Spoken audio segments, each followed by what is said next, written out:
Continuous monitoring of agricultural price and procurement అని చెప్పి ఒక సీఎం యాప్ను యాక్టివేట్ చేసి జాయింట్ చేసిన దాంట్లోకి మార్కెట్ జాయింట్ ఎండీగా చేసి వాళ్ళను కూడా దాంట్లో భాగస్వామ్యాన్ని చేసి ఆ ఆర్బీకే పరిధిలోనే ఎప్పుడైతే పంట పడిపోతే ఆ ఆర్బీకే పరిధిలోకి చేసి ఎంటర్ అయ్యి అక్కడనే కొనుగోలు చేసి రేటు కాంపిటీషన్ క్రియేట్ చేసే పరిస్థితి గతంలో చేసినాం. కాబట్టి ఆ చేసే ప్రక్రియలో ఏకంగా 7,800 కోట్లు మనం ఖర్చు చేసినాం. కాబట్టి ఏ పంటకు రైతు ఆ రోజు నష్టపోలా, గిట్టుబాటు ధర రాని పరిస్థితి అనేది ఏ రోజు ఒక ఇష్యూ కింద కూడా తయారు కాకమునిపే వెంటనే ప్రభుత్వం ఇంటర్వ్యూన్ అయ్యేది, వెంటనే రేట్లలో కాంపిటీషన్ వచ్చేది, వెంటనే రేట్లు పెరిగేటివి, వెంటనే గవర్నమెంట్ ఇంటర్వ్యూన్ అయ్యేది.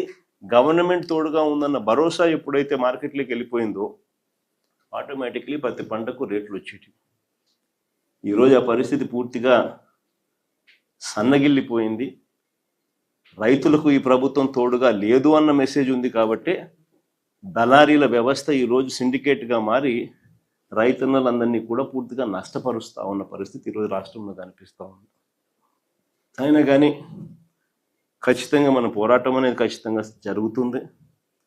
ప్రభుత్వాన్ని మేలుకొల్పే కార్యక్రమం ఖచ్చితంగా చేయగలిగింది.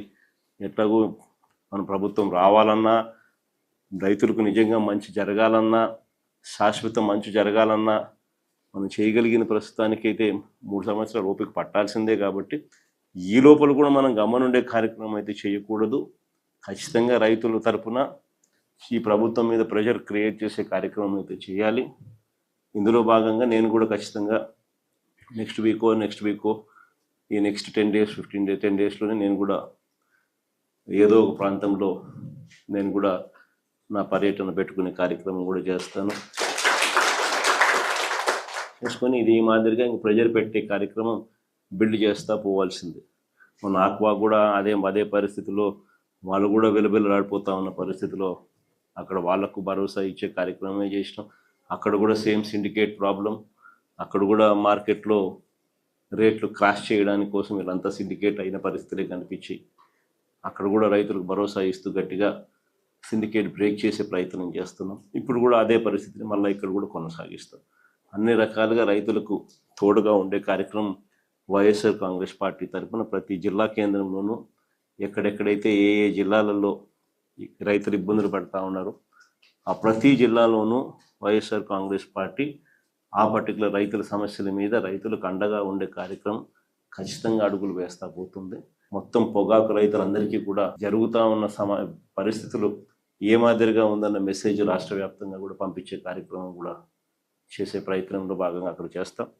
ఆ తర్వాత కూడా ప్రభుత్వంలో ఎటువంటి చలనం రాకపోతే ఇంకా కొద్ది రోజులు గ్యాప్ ఇచ్చి మళ్ళీ కందుకూరులో కూడా ఆ తర్వాత కూడా మళ్ళీ పెట్టే కార్యక్రమం కూడా మళ్ళీ ప్లాన్ చేస్తాం. అంటే ఖచ్చితంగా ఈ ప్రభుత్వం నిద్ర నటిస్తూ ఉన్న ప్రభుత్వం కాబట్టి ఖచ్చితంగా నిద్రపోయే వాళ్ళని లేపొచ్చు, కానీ నిద్ర నటిస్తూ ఉన్నప్పుడు లేపడం కష్టం.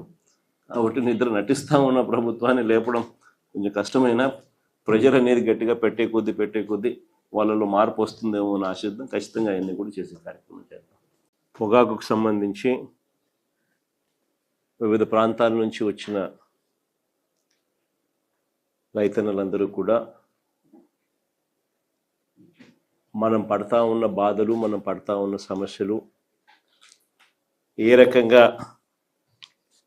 ఇవాళకి దాదాపుగా 94 రోజులు అయినప్పటికీ కూడా వేలం మొదలై ఇవాళకి కూడా కేవలం 20% కూడా కొనుగోలు చేయని పరిస్థితులు రాష్ట్రంలో కనిపిస్తూ ఉన్న నేపథ్యంలో మామూలుగా 100 రోజుల్లోనే ప్రక్రియ పూర్తి కావాల్సిన చోట అలాంటిది 94 రోజులు దాటినా కూడా ఇంతవరకు కేవలం 38 మిలియన్ కిలోలు మాత్రమే కొనుగోలు చేసి, అంటే దాదాపుగా పంటేమో పండిందేమో 232 మిలియన్ కిలోలు, కొనుగోలు చేసిందేమో 38 మిలియన్ కిలోలు, అంటే కేవలం 16.5% పండిన పంటలో మాత్రమే కొనుగోలు చేసిన పరిస్థితులు.